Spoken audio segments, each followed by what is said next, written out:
ఎరుకను విడిపించుట 3. ఉల్లక్కి ఎరుక నిజంబెల్లను నీకేర్పరింతు ప్రియముతో వినుమా. పొల్లును దంచిన బియ్యము తెల్లని కాకుల విధంబు దెలియు నీలాగు.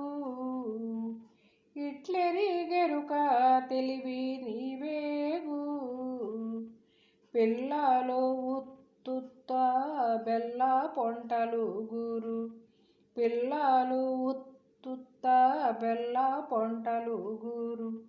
గుల్ల వండియులెందే గుడిచినట్టుల సుమ్మి.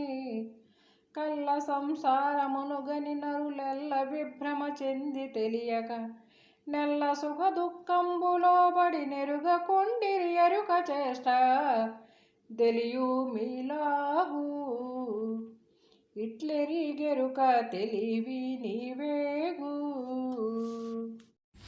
జై నిజ గురుభ్యో నమః. శ్రీ నిజానంద పోలోజు వీరయాచార్య విరచిత శుద్ధనిగుణ వరదత్వ బోధామృత కందార్థ దరువులలో ఎరుకను విడిపించుట ఎందు ఈరోజు మనం 3వ మిత్ర కందార్థం.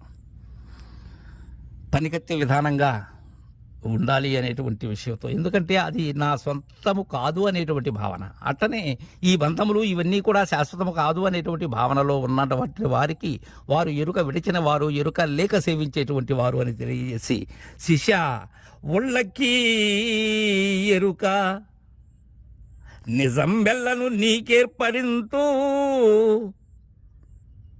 నిజం బెల్లను నీకేర్పరింతు ప్రియముతో వినుమా. ఎవరైతే ప్రియంగా వింటారో వారికైతే మనం ఏర్పరచగలం. విననటువంటి వారికి ఏర్పరచటం కష్టం. అందుకే పెద్దలంటారు, విననేర్చి చెప్పనేర్చిన మనుజులకి దీనిలోనే మరణము, మిగతా వారికి తెలియదు. శివరామ దీక్షిత సిద్ధాంత సాంప్రదాయబద్ధముగా సమర్థులైనటువంటి గురిచెంత చేరి తనుమన ధనములను అర్పించి చతుర్విధ శుశ్రూషలు ఎవరైతే ఆచరిస్తారో వారికి ఈ బోధ ఆశాంతము కూడా బోధ రూపులై ఉంటారు వారు. అందుకే ప్రియముతో వినుమా. గురువు ఒక విధంగా చెప్తూ ఉంటే మనం ఒక విధంగా వినటం కాదు. ఎక్కడ సంశయం వచ్చినా, ఎప్పుడు సంశయం వచ్చినా గురు మహారాజును అడిగి అది తీర్చుకోవాలి. మనకు సంశయమే రాదు. కారణం ఏంటి? గురువాక్యాన్ని వింటే కదా మనకు సంశయం వస్తుంది. నిరంతరము కూడా ఒక విషయాన్ని చెప్తున్నాను నిజానంద పోలోజు వీరయాచార్య కందార్థముల సందర్భంగా. ఎవరైతే ప్రతి శ్వాసలోనూ గురువు యొక్క వాక్యాన్ని నిలుపుకొని ఉంటారో వారిది శివరామ దీక్షిత బోధ. ఊరికే మాటలు కాదు, ఇది ప్రత్యక్షమైనటువంటి బోధ, నిరుపమానమైనటువంటి బోధ. ఇది ఉళ్ళకి ఎరుక. ఎరుక అనేది ఉళ్ళకి అంటే లేనిది అని, ఉన్నట్లుగా అనిపిస్తుందే కానీ అది లేనిది శిష్య. నిజం బెల్లను నీకేర్పరింతు. నిజమేదో నీకు ఏర్పాటయ్యేటట్లుగా చెప్తాను, ఏదో మాటగా కాదు. ఎందుకని? నిజాన్ని ఎరిగినటువంటి నిజానంద పోలోజు వీరయాచార్యుల వారి వాక్యాన్ని, కందార్థాన్ని చెప్తున్నాను కాబట్టి నిజాన్ని నీకు ఎరిగింపజేస్తాను. అయితే ప్రియముతో వినుమా. ప్రియముతో వినాలి. ఎలా అంటే పొల్లును దంచిన బియ్యము. పొల్లును దంచిన బియ్యం. పొల్లు అంటే ఏంటంటే పొట్టు అంటారు కొన్ని ప్రాంతాల్లో. అంటే ధాన్యం మీద బియ్యము దంచి వేసిన తర్వాత మిగులుతుంది పొట్టు. మళ్ళీ దాన్ని దంచి దాంట్లో బియ్యం వస్తాయా? అది ఒకసారి అయిపోయినది. అది దాంట్లో మళ్ళీ బియ్యం ఎందుకు వస్తాయి? ఒక్కసారి ఎరుక అనేది ఉన్న బట్టబయలులో లేనిదైనప్పుడు మరలాది ఎలా వస్తుంది?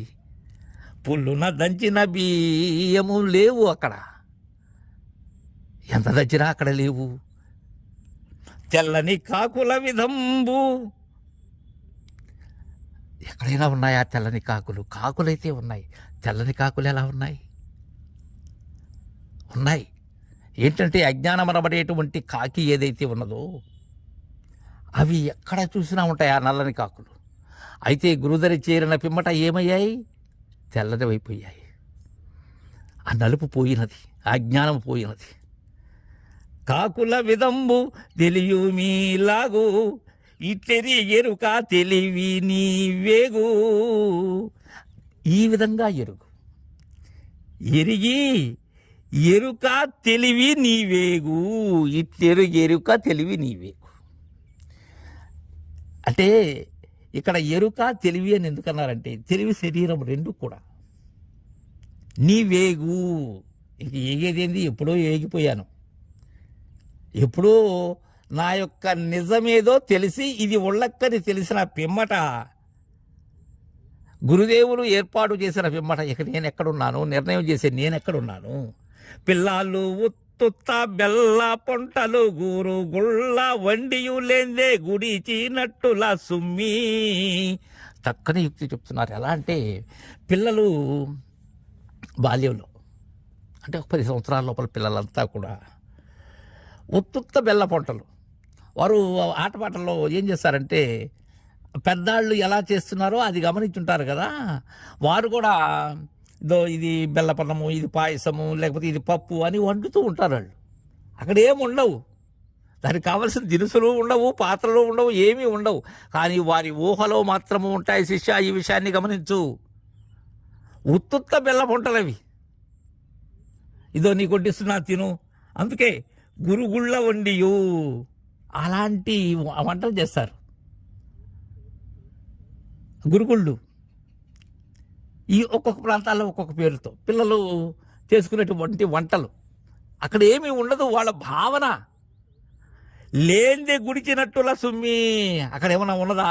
లేవు వంటలు. కానీ వారే ఇదో ఇది నువ్వు వడ్డిస్తున్నా తిను, ఇది మీరు తినండి అని వాళ్ళకి వాళ్ళే వడ్డించుకుంటూ ఉంటారు. వాళ్ళలో వాళ్ళే కలహించుకుంటూ ఉంటారు. వాళ్ళలో వాళ్ళే తిని చాలా బాగుంది అని అనుకుంటూ ఉంటారు. అందుకే గుడిచినట్టులా వాళ్ళు భుజించినట్లుగా సుమ్మి. కళ్ళ సంసారమును గని నరులెల్ల విభ్రమ చెంది తెలియక లెల్ల సుఖ దుఃఖంబులో బడి నెరుగకుండిరి ఎరుక చేసా తెలియుమీలాగు.